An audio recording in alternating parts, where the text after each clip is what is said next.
Buenas, mi nombre es Idri Hernández Estrada, soy estudiante de la Universidad Estatal a Distancia y pertenezco al Centro Universitario de Turrialba. En el siguiente video vamos a hablar sobre los tejidos y fluidos biológicos en una escena del crimen como tema central.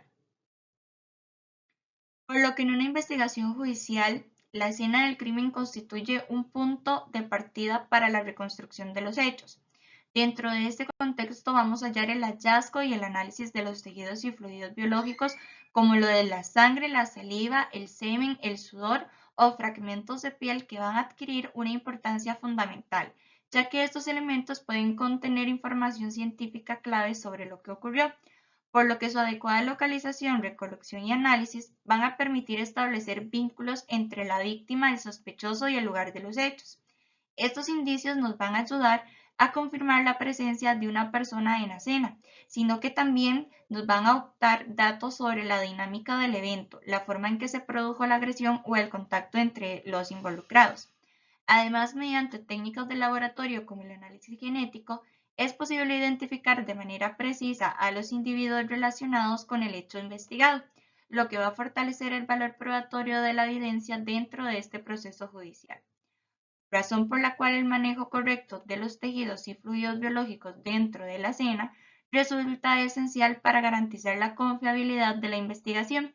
Una adecuada preservación y cadena de custodia va a asegurar que esta evidencia mantenga su integridad, permitiendo que los resultados obtenidos contribuyan de manera objetiva y científica al esclarecimiento de los hechos y a la correcta administración de justicia. Como una de las evidencias biológicas podemos mencionar es la sangre, la cual nos va a indicar Ramírez 2026, es un tejido conectivo especializado de un origen común, la cual quiere decir que establece conexión con los otros tejidos y brinda soporte estructural. Ahora, la sangre está compuesta o integrada por la fase líquida y la fase sólida. No solo va a explicar su función biológica, sino que también la va a convertir en una evidencia clave en la criminalística, ya que aporta información científica confiable que contribuye al esclarecimiento de los hechos dentro de una investigación judicial. Por ende, la sangre es uno de los fluidos biológicos más importantes en una investigación criminal, ya que puede aportar información valiosa para identificar personas, reconstruir los hechos y también poder establecer las relaciones entre la víctima, el sospechoso y la escena del crimen.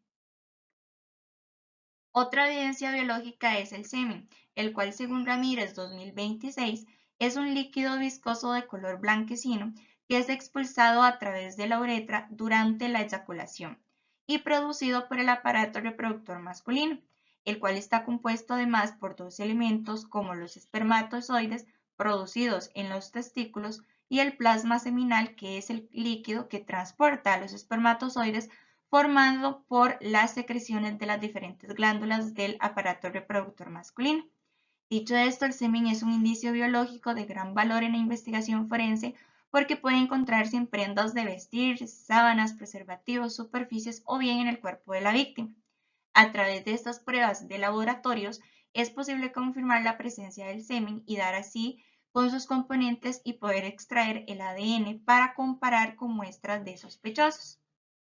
Como tercera evidencia biológica se encuentra la saliva, el cual, empleando las palabras de Ramírez 2026, es un fluido biológico producido por las glándulas salivales que se encuentran en la boca, principalmente las glándulas paratódidas, submandibulares y sublinguales, y está compuesta principalmente por el agua, que representa aproximadamente un 99% de su contenido, mientras que su porcentaje restante está compuesto por diferentes sustancias, entre ellas los enzimas digestivos, que son los que ayudan a iniciar la descomposición de los alimentos, las proteínas y mucinas, que son los que ayudan a lubricar la boca y facilitan la formación del bolo alimenticio, las sales minerales, como lo es el sodio, potasio y calcio, que contribuyen al equilibrio químico de la cavidad bucal, y las células epiteliales, que se desprenden naturalmente de la mucosa de la boca y contienen el ADN del individuo. Estas son relevantes para una investigación judicial debido a que pueden transformarse en una evidencia científica clave, ya que su análisis va a permitir obtener información genética confiable que contribuya al esclarecimiento de los hechos y al fortalecimiento de las pruebas. Como último ejemplo de evidencia biológica se encuentran los restos óseos, que teniendo en cuenta Ramírez 2026, son las estructuras duras que conforman el esqueleto del cuerpo humano y que pueden encontrarse en una forma completa o fragmentada cuando un cuerpo ha sufrido procesos de descomposición, carbonización, enterramientos o exposiciones prolongadas al ambiente, por lo que su composición se da mediante la matriz ósea, que tiene constituyentes inorgánicos, orgánicos y células que son importantes en una investigación criminal debido a que estos restos óseos son fundamentales cuando el cuerpo se encuentra en un estado avanzado de descomposición o bien cuando solo se recuperan partes del esqueleto que ya sean a partir de su análisis, los especialistas van a poder obtener información importante como lo es la identidad de la persona, el sexo, una edad aproximada, estatura y características físicas del individuo, así como lesiones o traumas en los huesos que van a poder indicar la causa y forma de muerte y dar un tiempo aproximado de la misma. Cabe resaltar que para cada una de estas evidencias biológicas se denomina su debido y respectivo análisis correspondiente. Sin embargo, ante la recolección de cada uno de estos individuos, se debe de presentar su respectiva integridad, la cual se refiere a las evidencias de origen biológico, como lo es la sangre, el semen, la saliva, algunos elementos pilosos, tejidos o bien los restos óseos, y que se mantengan en su estado original, sin ningún tipo de contaminación, alteración, pérdida o deterioro, desde el momento en que se descubren hasta que son analizadas en el laboratorio. ¿Por qué esto es importante? Pues es importante porque va a asegurar que la evidencia recolectada en la escena vaya a ser confiable, auténtica y útil para esclarecer los hechos y apoyar la administración de justicia. No obstante, existen dos factores que pueden llegar a comprometer la integridad de los indicios, según señala Ramírez 2026, donde la contaminación, si no se utilizan las medidas adecuadas durante la atención de la escena, así durante la recolección y embalaje y análisis de los indicios, podrían darse eventos de esta. El segundo factor es el ambiental, que también nos indica Ramírez 2026, la temperatura como los climas fríos que favorecen la preservación de los materiales biológicos va a retrasar la descomposición. Los climas cálidos que favorecen la descomposición de los materiales biológicos van a aumentar, pero el metabolismo. La humedad va a ser un ambiente que va a favorecer la degradación del material biológico por acción microbiana y la lluvia va a contribuir a esta humedad y puede ya sea lavar o diluir el material biológico. También se encuentra la exposición a rayos ultravioleta, que una vez que se exponen el cuerpo a esta puede dañar la molécula del ADN, lo cual va a impedir que la misma pueda ser analizada.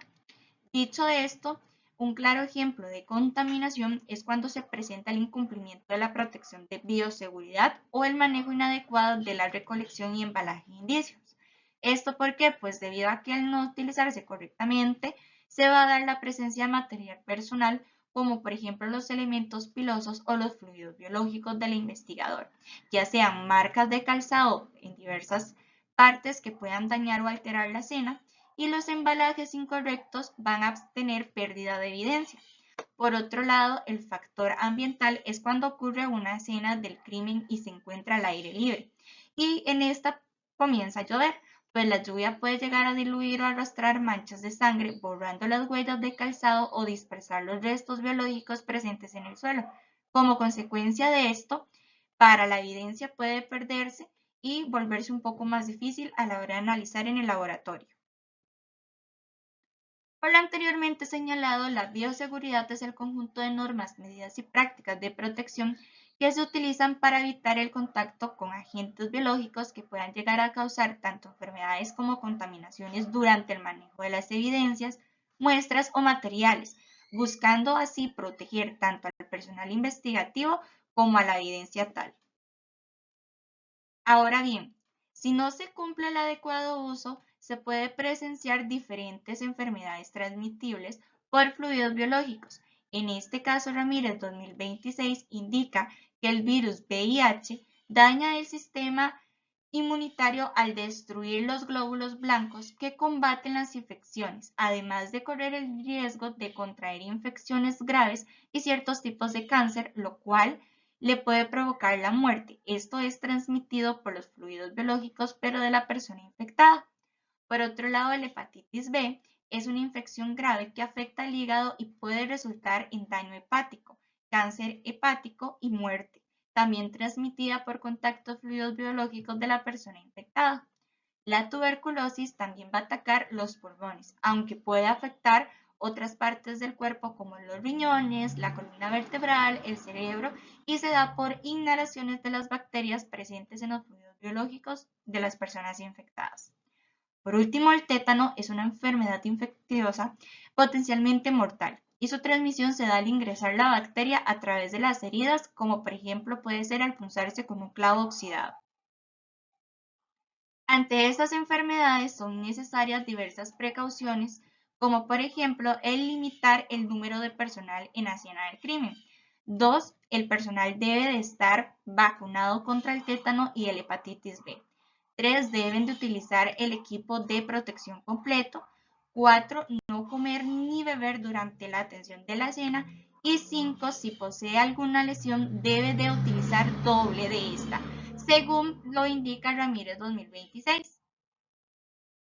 Como subtema final se encuentran los patrones de manchas de sangre, el cual se refiere a la forma, distribución y características que adoptan estas cuando se depositan sobre una superficie después de que la sangre sale del cuerpo, ya sea por una lesión o por un impacto, permitiendo interpretar cómo ocurrió el hecho.